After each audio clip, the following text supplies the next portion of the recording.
शर्माजी, यहाँलाई कार्यक्रममा स्वागत छ। नमस्कार, धन्यवाद अनिलजी।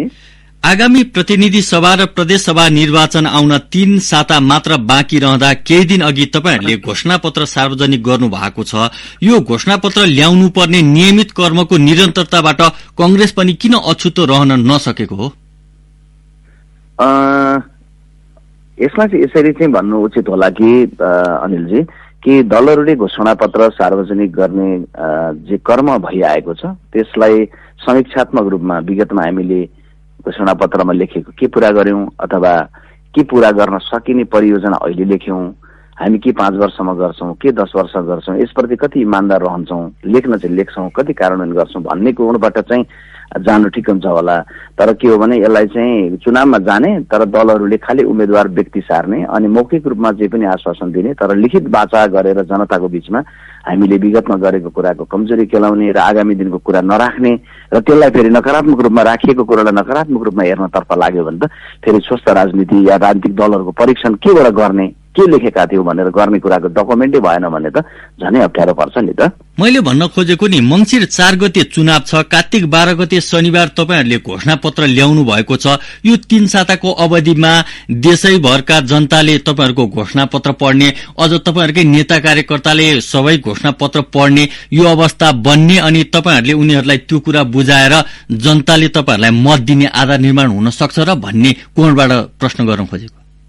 यसो हो, तपाईको के हो भने कुनै पनि राजनीतिक दललाई मत दिने भनेको चुनाव भन्दा अगाडि जारी भएको घोषणापत्रको प्रथम र अन्तिम पानासम्म पढिसकेर अध्ययन गरेर एसएलसीको विद्यार्थी परीक्षा दिन बसेको बेला उसले चाहिँ त्यो सम्झी उत्तर के दिने भनेर दिने जस्तो त बिल्कुलै हुँदैन। तर के हो भन्दाखेरि भने राजनीतिक दललाई मत दिँदै गर्दाखेरि उसले वर्षौंदेखि गरेका कर्महरूको विश्लेषण पनि जनताको नजरले परीक्षण गरिराखेको हुन्छ, उसले तुलनात्मक रूपमा पनि हेरिराखेको हुन्छ, हाम्रा कमजोरी पनि हेरेको हुन्छ र हाम्रा उपलब्धिका कर्म पनि हेरेको हुन्छ। तर सँगैमा के हो भने राजनीतिक दलहरू चाहिँ चुनावमा जाँदै गर्दा देशलाई कसरी लिएर जान चाहन्छन्, परराष्ट्र नीतिको बारेमा के धारणा राख्दछन्, सामाजिक रूपान्तरणमा के धारणा राख्दछन्, अथवा आर्थिक रूपमा भन्दै गर्दा शोधनान्तर घाटा घटाउने के उपाय के हुन्छ, अथवा चाहिँ व्यापार घाटा घटाउनलाई कसरी जान सकिने हो हैन, अथवा उत्पादन बढाउने रणनीति के हो, यी सबै विषयको सन्दर्भमा दलहरूले आफ्नो कमिटमेन्ट पब्लिकली राखिसकेपछि त्यसको जगमा जनताले मैले दिएको मत चाहिँ यो डकुमेन्टको आधारमा रहेछ भनेर आज मात्रै पढ्ने होइन, भोलि पनि पढ्नलाई काम लाग्ने। 3 साता मात्रै होइन कि तिमीले यो लेखेको थियौ नि भनेर चुनाव पछि पनि यो लेखेको थियो यो पानामा यो किन गरेनौ भनेर जनताले खबरदारी गर्नलाई अहिले त झन् सचेत युवा पुस्ता छ, सचेत सामाजिक सञ्जाल छ, सचेत मिडिया छ, मिडियाले नि तपाईले नि प्रश्न गर्नलाई यो लेख्नु भएको थियो खोइ त भनेर भन्नलाई पनि के चाहियो, त्यो चाहिँ तपाईँ घोषणापत्र चाहियो, प्रतिबद्धताको लागि पनि चाहियो, प्रश्नका लागि मात्रै होइन काम गर्नका लागि त्यसलाई पल्टाउनका लागि पनि चाहियो। त्यसकारण प्रश्न 3 साताको होइन, प्रश्न के हो नि 5 वर्षको पनि त। जस्तो तपाईहरुको पार्टीको घोषणापत्र मात्र होइन, सबै जसो पार्टीहरुको घोषणापत्रमा एक खालको बहस टिप्पणी हुनु यो स्वाभाविक छ, यो चलिरहेकै हो। तर तपाईले अस्ति तपाईहरुको पार्टीको घोषणापत्र सार्वजनिक गर्ने कार्यक्रममा भन्दै हुनुहुन्थ्यो निरन्तरतामा नवीनता हो नेपाली कांग्रेसको यो पटकको घोषणापत्र, के भन्न खोज्नु भयो? यो चाहिँ कस्तो भने 70 वर्षदेखि नेपाली कांग्रेस पार्टी चलिरहेको छ, एउटा निरन्तरता छ। तर अहिले हामी जहाँनिर आइपुगेका छौं त्यहाँनिर आइसकेपछि त्यो निरन्तरताले नवीनता के खोज्यो त भन्दा त्यो निरन्तरतामा प्रधान विषय के थियो भन्दा हिजो राणा शासन अन्त्य गर्ने थियो होला, 46 को बेलामा पञ्चायती व्यवस्था अन्त्य गर्ने कुरा थियो होला, त्यस पछाडि अलि पछि आउँदै गर्दाखेरि संघीयतामा जाने, गणतन्त्र स्थापना गर्ने अथवा गणतन्त्रको संविधान देशको निर्माण गर्ने यो चरण थियो होला। त्यो एउटा राजनीतिक चरणको निरन्तरताको एउटा च्याप्टर थियो। अब अहिले हामीले चाहिँ 79 सालमा टेक्दै गर्दा के हामीले ठूलो राजनीतिक व्यवस्था बदल्नु छ त भन्दा छैन, के गर्नु छ त भन्दा व्यवस्था ठिक छ अवस्था बदलौं भन्ने छ। हामीले हिजो राजनीतिक परिवर्तन गर्यौं, अब राजनीतिमा परिवर्तन गर्नु छ। राजनीतिबाट टाढा रहेर वितृष्णा राखिरहेका युवाहरूलाई कसरी विश्वासमा गाँच्ने भन्ने चरण छ। त्यसकारण ठूला परिवर्तनको चरण एउटा निरन्तरता थियो। अब त्यो निरन्तरताको कुरामा चाहिँ हामी नवीनता केमा जान्छौं त भन्दा परिवर्तनमा त जान्छौं, तर हामी ठूलो परिवर्तनको कुरामा होइन सानो सुधारको कुरामा जान्छौं। अब हामी राजनीतिक परिवर्तनको च्याप्टरलाई अब सकिराखेर त्यसलाई संविधानका प्रतिको भिन्न समुदायले राखेका भावनालाई समाविष्ट गरेर त्यसलाई अपनत्वको दायरा बढाउने संविधानका प्रति एउटा छँदैछ। तर यो व्यवस्था जे छ यो व्यवस्था सही छ। अब यो व्यवस्थाको जगमा समुन्नतितर्फ सुव्यवस्थातर्फ हामी अगाडि जानुपर्छ भन्दै गरेर यो निरन्तरतासँगै नवीनताको कुरो चाहिँ अब गाँसिएर आयो। तपाईहरुले घोषणा पत्र नै भनेर चाहिँ भन्नु भएको छैन, नेपाली कांग्रेसको संकल्प भन्नु भएको छ। त्यसमा तपाईहरुले भन्नु भएको छ कोखदेखि शोकसम्म भन्ने एउटा प्रतिबद्धता अथवा एउटा नारा जस्तो चाहिँ तपाईहरुले राख्नु भएको छ र 5 वटा खण्डमा समेटेर चाहिँ घोषणा पत्र ल्याउनु भएको छ। तर तपाईहरुको कार्यक्रम हेर्दा अनि यसबारे भइरहेको सुसुप्त खालको बहस सुन्दा के लाग्छ भने तपाईहरुको घोषणा पत्र पनि एउटा महत्वाकांक्षाको पुलिन्दा मात्र हो। बिल्कुलै होइन, यस्तो हो। पहिलो कुरो त के भने नाममा चाहिँ के बुझौँ भने सामान्यतया राजनीतिक दलहरूले घोषणा पत्र भनेर चाहिँ पब्लिकली विश्वव्यापी नै भन्ने चलन छ। तर हामीले घोषणा गरिदिने घोषणा पत्र लेख्दा भइहाल्थ्यो त, घोषणा गरिदिँदा भइहाल्थ्यो त। तर त्यसलाई नेपाली कांग्रेस पार्टीले फरक ढंगले भन्यो, घोषणा गर्ने भनेर भन्ने मात्रै होइन, त्यो हामी त्यसलाई कार्यान्वयनमा जान्छौँ भनेर यसलाई संकल्पको रूपमा लेखौँ भनेर हामीले भन्यौं। संकल्प के हो त नेपाली कांग्रेस पार्टीको जनताका सामान्य भन्दा हामी निम्न कुराहरूमा केन्द्रित रहेर निम्न कार्यहरू यो अवधिमा गर्छौं भनेर एउटा पार्टीले घोषणा गर्यो। घोषणालाई के भन्यो भन्दा घोषणा मात्रै होइन, संकल्पका रूपमा लियो।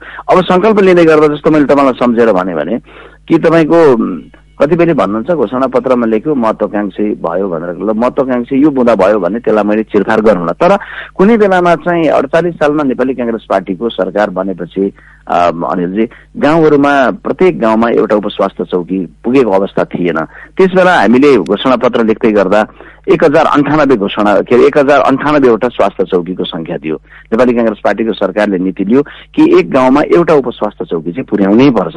त्यो नीतिबाट बढेर जाँदै गर्दाखेरि आज कति आयो भन्दा तपाईँ र मैले संवाद गर्दै गर्दा देशभरि 3794 वटा स्वास्थ्य चौकी पुगे। लेखियो मात्रै होइन, त्यसलाई त्यो प्रक्रियामा जाने कुरालाई पनि सम्भव बनाइयो नि। तपाईँ र मैले अहिले संवाद गर्दै गर्दाखेरि 93% नागरिकको घरमा बिजुली बत्ती बलेको छ, 7% घरमा बिजुली बत्ती पुगेको छैन। 93। तर त्यसबेला कति थियो त भन्दा 91% मा पुगेको थिएन, अहिले त 93 मा पुगेको छ। अर्थात् त्यसबेला 9% मान्छेले बिजुली बत्ती बालेको 48 सालको बेलामा घोषणा पत्र लेखेर ग्रामीण विद्युतीकरण भनेर सुरु गर्दै गर्दा आज हामी 93% को घरमा बिजुली बालिसकेका छौं। हामीले 7% मा कसरी पुर्याउने, अब बाँकीलाई कसरी दिने भन्ने कुरा हामीले लेखेर सोचेर जानु पर्यो नि त। त्यसकारण घोषणा पत्रमा महत्वाकांक्षाको कुरा मात्रै होइन, महत्वाकांक्षा पनि राख्नुपर्छ, तर त्यस्तो महत्वाकांक्षा पनि छैन जसलाई पूरा गर्नै नसकिने अवस्था होस्। कतिबेला हामीले च्यालेन्ज सोच आफैले पनि च्यालेन्ज गरेर हामी यो गर्छौं नि त, हामी कसरी सक्ने बनाउँछौं नि त भन्ने हिसाबले पनि कोही बेला राष्ट्रले सोच्नुपर्ने हुन्छ, दलहरूले सोच्नुपर्ने हुन्छ। तपाईले यो स्वास्थ्य चौकीकै उदाहरण दिएर नेपाली कांग्रेसको नेतृत्वमा भएको विगतको 30 वर्षको प्रतिफल भनेर जुन कुरा बारे चाहिँ चर्चा गर्नु भएको छ नि, त्यसमा तपाईहरुले एउटा के लेख्नु भएको छ भने नेपालीको औसत आयु चाहिँ 54 बाट 71 पुग्यो यो अवधिमा। 48 सालमा 54 थियो, अहिले 78 मा आउँदा 71 पुगेको छ भनेको कांग्रेसले त्यति धेरै काम गर्यो अथवा त्यति धेरै सुशासन सबै खालको ठीकठाक भएर चाहिँ औसत आयु बढेको भन्ने आधारहरू चाहिँ तपाईहरुसँग के हुन्छ? जस्तो तपाईलाई बताउँछु म, तपाईले एकदम ठिक प्रश्न गर्नुभयो।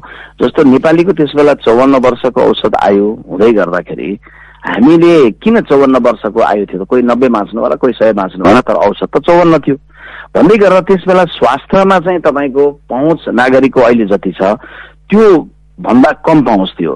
अहिले मान्छेलाई उपचार गर्नका लागि चाहे राज्यले गाउँमा पुर्याएको उपस्वास्थ्य चौकीहरू होस्, चाहे तपाईको सामाजिक न्याय सहितको आर्थिक उदारीकरणको नीति जो हामीले लियौं त्यो नीतिको अन्तर्गतबाट प्राइभेट सेक्टरबाट खोलेका तपाईको अस्पतालहरू होस्, त्यसले के गर्यो भन्दाखेरि भने स्वास्थ्यको तुलनात्मक रूपले के भयो भने नागरिकहरूमा पहिला भन्दा स्वास्थ्यको चाहिँ मान्छेको पहुँच पहिला भन्दा बढेर गयो।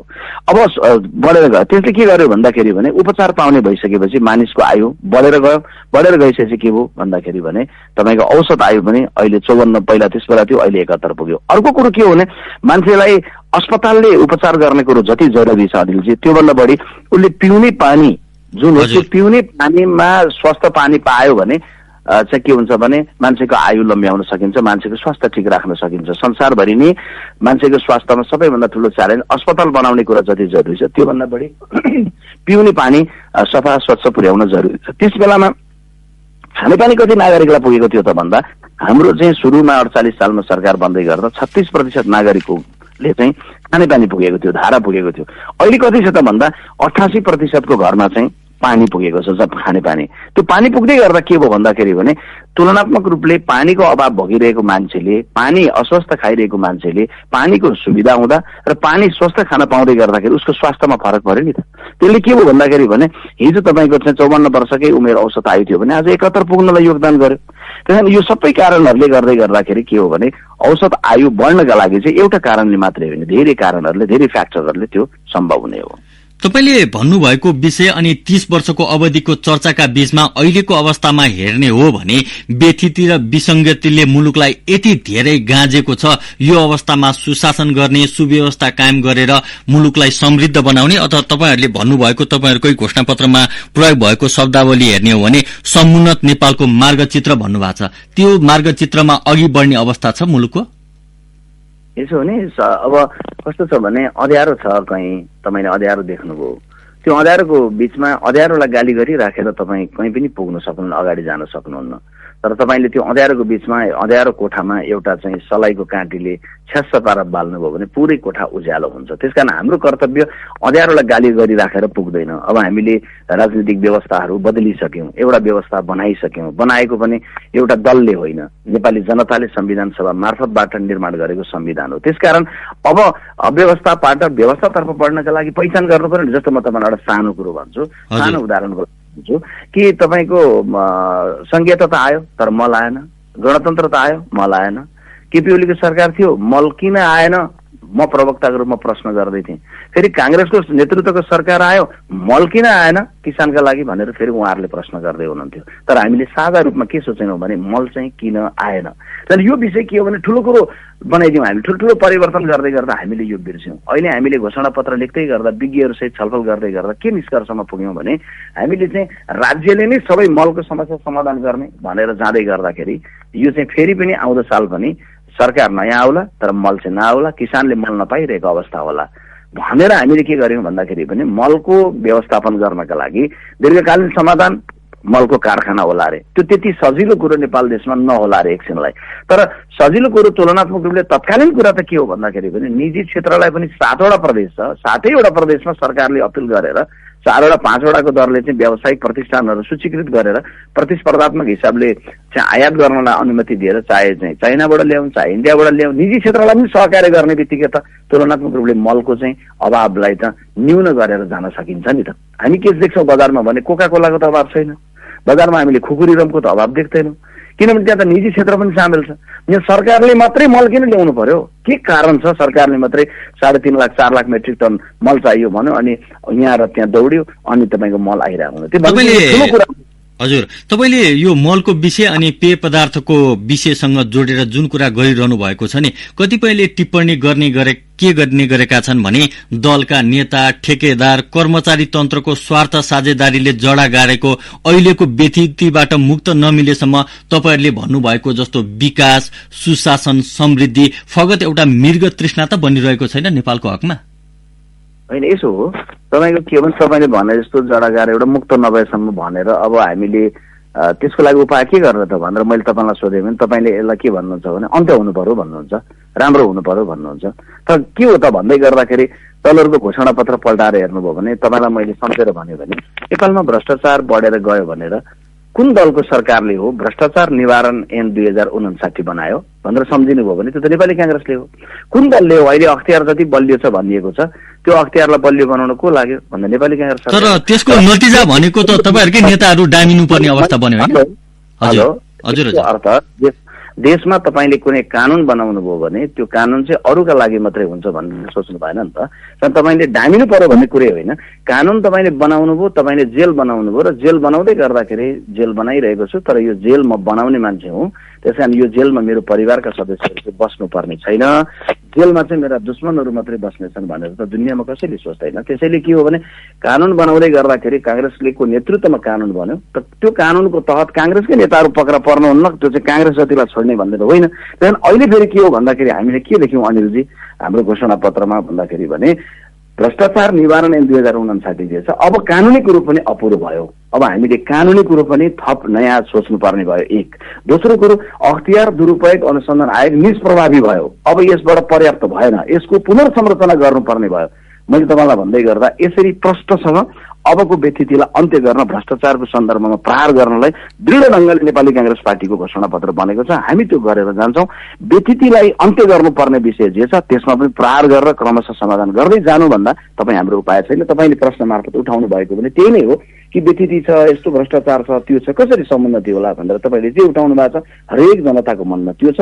त्यसको लागि पनि हामी उपायको खोजीमा लागेका छौँ। तपाईँहरूले भन्नुभएको छ हामी के गर्छौँ के गर्दैनौँ भनेर। त्यहाँ एउटा बुदामा तपाईँहरूले भन्नुभएको छ सरकारी सम्पत्तिको दुरूपयोग तथा प्राकृतिक स्रोत साधन दोहन गर्दैनौँ, गर्न पनि दिँदैनौँ भन्ने प्रतिज्ञा गर्नुभएको छ। तर कंग्रेसको विगतको सरकार अनि वर्तमान सरकारको कार्यशैली अनि कार्य सम्पादन हेर्दा त्यो आफैलाई गिज्या जस्तो लाग्दैन? होइन, यस्तो हुन्छ नि, तपाईँको के हो भने तपाईँले कोही मान्छे अस्पतालमा गयो, के कारण गयो भन्दा बिरामी भएर गयो नि त। उ त के भने अस्पतालमा त पर्यटकीय केन्द्र भनेर घुम्दै त जाँदैन, मान्छे उपचारै गर्न जान्छ। उपचार जाँदै गर्दाखेरि डाक्टरले सोधिरहेको हुन्छ यो खानुभयो, त्यो खानुभयो, यस्तो गर्नुभयो, यो पालना गर्नु भएन, गरिरहेको हुन्छ। त्यो बेला त्यो गिज्याएको भन्दा पनि के हुन्छ भन्दाखेरि पनि वास्तविक त हो नि त। कांग्रेसको पालामा यो तपाईँले घोषणा पत्रहरू केलाएर हेर्नुभयो भने सायदै म अरूको घोषणा पत्रहरू पनि मैले पढिसकेका छैन, नेकपा एमालेको आइसकेकै छैन। त घोषणा पत्रभित्र हामीले पनि सरकार सञ्चालन गर्दै गर्दा कमी कमजोरीहरू गरेका थियौँ, अथवा हाम्रा पनि कमी कमजोरीहरूबाट हामी आत्मालोचित हुँदै त्यसलाई आत्मसात गर्दै हामी जान चाहन्छौँ भनेर कतिले लेखेका होलान्। हामीले त लेखेका छौँ नि त। त्यसमा के गिज्याए के गिज्याएन भन्दै गर्दा भन्दा पनि हरेक सरकारको पालामा केही राम्रा काम भएका छन् र कयौं कमजोरीहरू भएका छन्। नेपाली कांग्रेस पार्टीको नेतृत्वमा ठूला ठूला राजनीतिक र आर्थिक उपलब्धिहरू भएका छन्।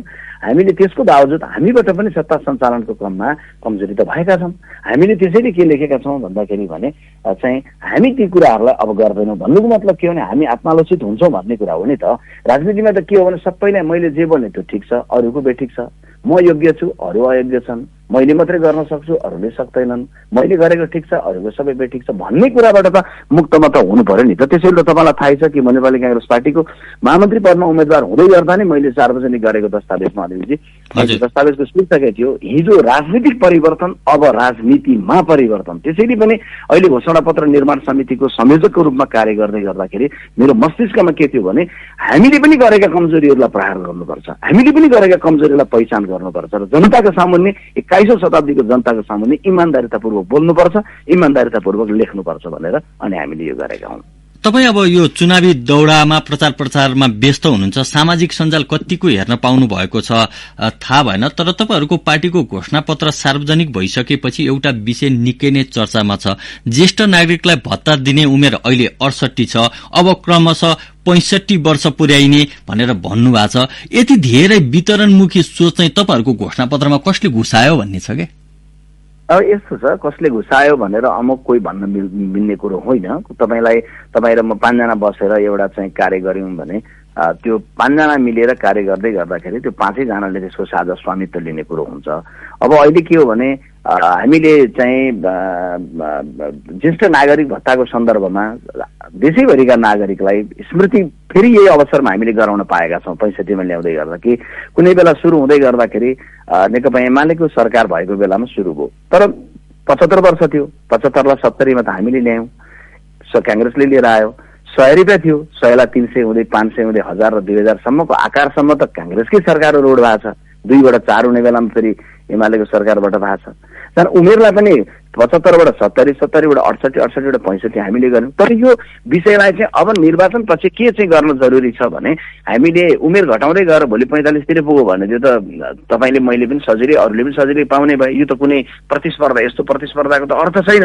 तर त्यसैले यसको चाहिँ एउटा वैज्ञानिक ढंगको सोच र एउटा चाहिँ व्यवस्थित ढंगको परियोजनाको बारेमा सोच्नै पर्छ। तर अहिले हामीले भन्दै गर्दाखेरि त्यहाँसम्म पुर्याउने भनेको 65 सम्म पुर्याउने भन्नुको मतलब त्यो भन्दा उता जानु हुँदैन भन्ने कुराको हामीले निर्कुल पनि गरेको अवस्था हो, त्यो ठहर गरेको अवस्था पनि हो। तपाईले त्यो हेर्नुभयो भने प्रष्ट रूपमा के हो भने तपाईको 65 वर्षका नागरिकसम्म त्यहाँसम्म जाने भनेर हामीले चाहिँ यसलाई उल्लेख गर्दैखेरि नेपाली कांग्रेस पार्टीको घोषणा पत्रको तपाईको चाहिँ कोखदेखि शोकसम्मको खण्डमा पनि सुरुमै पनि हाइलाइटमा पनि राखेका छौं। तर अहिले अर्को महत्त्वपूर्ण कुरा भन्नुभयो भने 373 भन्ने परियोजना सोच्नु न, 3 वर्ष मुनिका बालबालिकाहरू र 73 वर्ष मुनिका ज्येष्ठ नागरिकहरू आमा बुबाहरूको हकमा हामी के गर्छौं भने राज्यले के भन्दा स्वास्थ्यको जिम्मेवारी लिन्छ भनेर भन्दै गर्दा 373 को अवधारणा अहिले यो महत्त्वपूर्ण आएको छ। कात्रोसम्म किन्ने अवस्था नभए फलानाको भनेर तपाईँको समाचारमा तपाईँले पढेको, तपाईँले भाषण गर्नुभएको अवस्था कुनै बेला।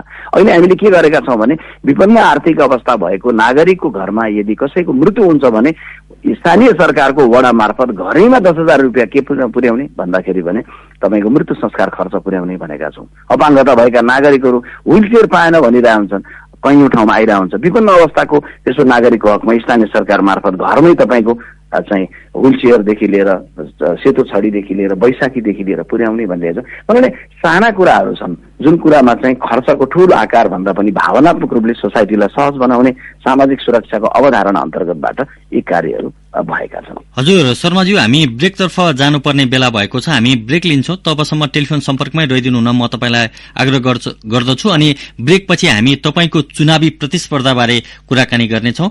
श्रोता, अब ब्रेकको पालो। The headliners.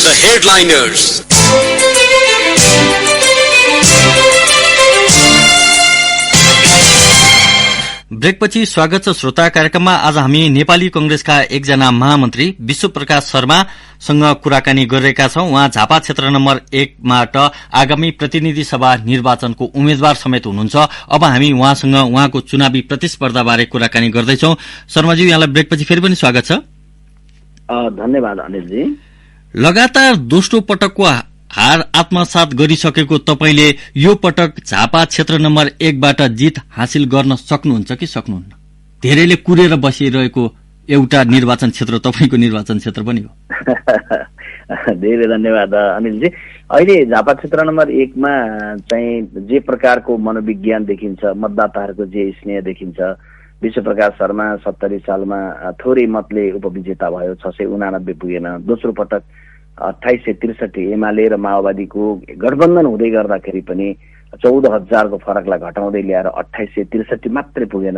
त्यसैले अहिले चाहिँ त्यस बेलाको जस्तो स्थानीय चुनावको फरक त्यो हिसाबको छैन, 6-7 को फरक हो। त्यो फरकलाई, त्यो फासलालाई अन्त्य गरेर यो पटक विश्वप्रकाश शर्मालाई संसदमा पठाउनु पर्छ भन्ने मनोविज्ञान आम मतदातामा देखिएको छ। त्यसैले 70 सालको निर्वाचन अनिलजी मेरो लागि परिचयको निर्वाचन, 74 सालको निर्वाचन अनुभवको निर्वाचन र 79 सालको निर्वाचन चाहिँ परिणामको निर्वाचन बन्दै गरेको दृश्य अनुमान गर्न सकिने अवस्था अहिले। तपाईले आफैले भन्नुभयो पछिल्लो पटक 2074 को निर्वाचनमा वामपन्थी दलका साझा उम्मेद्वारसँग तपाई 2800 भोट अन्तरले पराजित हुनुभएको थियो। तर अघिल्लो गएको स्थानीय तहको निर्वाचन हेर्दा त्यहाँ चाहिँ एमालेको भोट बढी भएको, त्यो चाहिँ झण्डै 3000 भोट अझै पनि बढी देखिन्छ भने त्यो जनमतलाई उल्टाउन सकिने आत्मविश्वास छ तपाईसँग? यस्तो हो नि, तपाईको अघिल्लो पटक 24,142 मत हामीले चाहिँ के थियो भने समानुपातिकमा रुख चिन्हले पाएको हो। 24,000 मत समानुपातिकमा पाउँदै गर्दा 33,310 मत अर्थात 9,000 मत बढी चाहिँ प्रत्यक्षतर्फ आएको गणित जुन छ, त्यो गणितले चाहिँ एक खालको स्नेह झापा 1 को मतदाताले दिनुभएको त पुष्टि छ नि त। त्यसैले मैले 70 सालमा चुनाव हार्दा पनि कुनै गुनासो नगरिकन मुस्कुराउँदै जितेको साथीलाई माला लगाउँदै हिँडेको थिएँ। 79 सालमा पनि हारेँ, त्यसपछि फेरि तपाईँको मैले कुनै गुनासो नगरिकन मुस्कुराउँदै जितेको साथीलाई माला लगाउँदै मैले लगाइदिएको फूलको माला ओइलिएर जाला, तर जनताले लगाइदिएको विश्वासको माला ओइलिन नदिनु होला है कमरेड भन्दै म हिँडेको थिएँ। त्यसकारण के हो भने त्यो त्यस बेलाको फासलाहरू 14,000 को फरक भएको 74 सालको फासलाको छेउमा त अहिलेको गणित त त्यत्रो धेरै फरक होइन नि त। त्यसकारण के हो भने भोट ब्याङ्क भन्छौँ नि हामी कोही बेला, अस्तिको मत चल्दै थियो क्यालकुलेटरमा जोड्यो ठ्याक्कै त्यही मत हुन्छ भन्ने कुरा बिल्कुलै होइन। भोट ब्याङ्क भन्ने हुँदैन, नोट ब्याङ्क भन्ने हुन्छ। रिजिड हुन्छ नोटको ब्याङ्क, जति छ त्यो बढ्छ बरु घट्दैन। तर भोट ब्याङ्क भन्ने हुँदैन। त्यो लोकतन्त्रमा मान्छेको मत ठ्याक्कै गणना गरेर पैसा जोडे जस्तो हुँदैन। त्यसैले के हो भने अस्ति हामी 2-4-5 हजारले अगाडि थियौँ, अहिले पनि त्यो 2-4-5 हजारले अगाडि हुन्छौँ भन्ने होइन। मतदाताले अहिले हेर्दै गर्दाखेरि दलसँगै व्यक्तिको भूमिका, व्यक्तिले गर्न सक्ने योग्यता, उसको के छ परिस्थिति भन्ने पनि हेर्छ। र झापा 1 का मतदातालाई के थाहा छ भने आफ्नो गाउँ आफै बनाऊ भनेर नेकपा एमाले कुनै बेला दिएको नारा कयौं कमजोरी थियो होला, तर नारा त सुन्दर थियो। तर त्यो आफ्नो गाउँ आफै बनाऊ त भन्दैछ नि विश्वप्रकाशले। अहिले आफ्नै गाउँको मान्छे, आफ्नै ठाउँको मान्छे यही भूगोलमा 2-3 चोटि हारिसकेर पनि समानुपातिकमा गएर बस्दा 1 नम्बरमै नाम राखेर बस्दा सांसद त भइहाल्थ्यो, एउटा लोगो त पाइहाल्थ्यो, त्यहीँबाट मन्त्री बन्नलाई त सजिलो भइहाल्थ्यो। तर के भने विश्वप्रकाश सजिलो बाटो नरोजेर अप्ठ्यारो बाटो रोजेर आएको छ। झापा एक बाहिर पार्टीको महामन्त्री देशभरि कहीँ गएर लड्न सक्थ्यो, तर अन्त नलडेर सुरक्षित क्षेत्र नखोजेर आफ्नै क्षेत्रमा बाँझो जोतौँ, आफ्नै क्षेत्रमा आमा दिदीबहिनी भन्दै आशीर्वाद माग्दै आउँ भनेर आएको छ। भनेर पनि एउटा स्नेह, एउटा प्रेम छ र मैले आफ्नो भूगोल छोडेर मैले जान पनि चाहिनँ। त्यसैले अहिले के हो भने म आफ्नो भूगोल बुझ्दछु, यहाँको भावना बुझ्दछु, यहाँको पीडा बुझ्दछु, यहाँको जिम्मेवारी बुझ्दछु। त्यसकारणले मलाई लाग्छ कि यो क्षेत्रमा उभिएर राष्ट्रिय राजनीतिमा बलियो ढङ्गले अगाडि बढेर आउन सक्ने अवस्था बनाउनका लागि पनि यहाँको मतदाताको चाहिँ आशीर्वाद, माया, शुभेच्छा, साथ, मत प्राप्त हुन्छ भन्ने कुरामा मलाई आत्मविश्वास मात्रै होइन, विश्वास पनि छ। तपाईले गर्नुभएको यो विश्वास अनि मैले भन्ने गरेको आत्मविश्वासभित्र कतै गठबन्धनको मतको भरोसा त जोडिएको छ नि, होइन?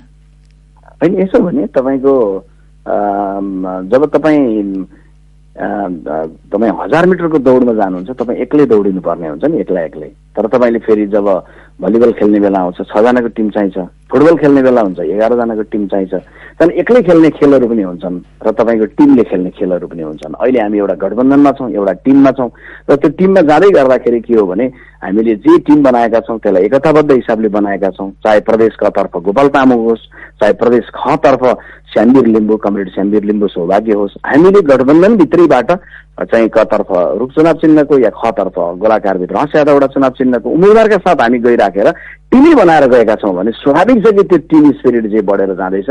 त्यसले मङ्सिर 4 गते झापा क्षेत्र नम्बर 1 मा रुख चिन्हमा मतदान गरेर विश्वप्रकाश शर्मा लगायतको टिमलाई क र ख मा फरक चिन्हमा दिएर विजयी गराउने बलियो आधार विकास भएर गइरहेको छ।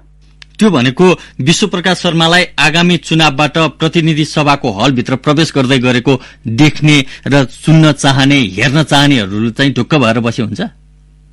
कैयौँले के भन्नुहुन्छ भने नि तपाईँको अनिलजी कि 70 सालमा विश्वप्रकाशले नै माला लगाइदियो हारेर, 74 सालमा पनि विश्वप्रकाश शर्माले हार्यो, आफ्नै हातले उनेर माला लगाइदियो।